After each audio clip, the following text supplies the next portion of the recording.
Մարտի 27-ին Արորթիների ուխտի քրմական խորհուրդը հոգեհանգստի արարողություն էր կազմակերպել Գառնու տաճարում Անդրանիկ Մարգարյանի վաղաժամ մահվան կապակցությամբ։ Անդրանիկ Մարգարյանը 90-ական թվականներին օծվել էր որպես արորթի եւ բազմիցս օժանդակել ու սատարել արորթիներին։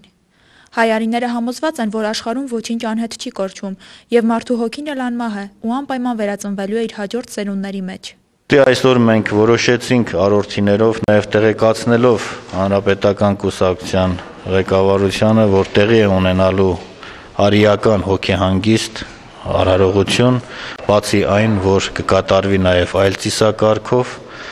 սա մեր հոգու պարտքն է, որպես արորթիներ, հայորդիներ, մեր ընկերոջը մատուցելու, նրան ճանապարհելու դեպի երկնային կյանք, քանզի մեր համոզմամբ այսօր նրան եւ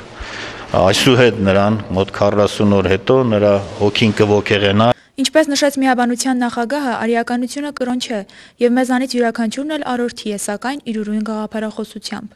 Արիները բարձր են գնահատում Անդրանիկ Մարգարյանի ներդրումը Հայաստանի քաղաքական եւ տնտեսական զարգացման գործում եւ կարծում են, որ այսօր դժվար է գտնել մի այնպիսի քաղաքական գործիչ, ովի զորու կլինի ներքաղաքային լարված ու ծանր իրավիճակները հանդարտեցնող այդպիսի գործունեություն իրականացնել։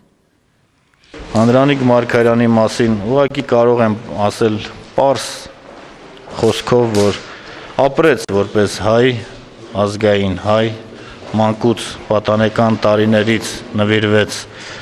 հայ դատի գաղափարներին, ապրեց իր հասուն կյանքը ցեղակրոն ուսմունքով եւ նահատակվեց որպես նվիրյալ ազգային մարդ, պարզ մարդ, որին հարգեցին եւ ժողովուրդը, եւ հարևանները, եւ հարազատները, եւ քաղաքական, հասարակական ամենատարբեր գործիչները։ Հոգեհանգստի արարողությանը ներկայ էին տարբեր կուսակցությունների արիական անդամներ, ովքեր ծանոթ էին վարչապետին եւ եկել էին եւս մեկ անգամ հիշելու նրան։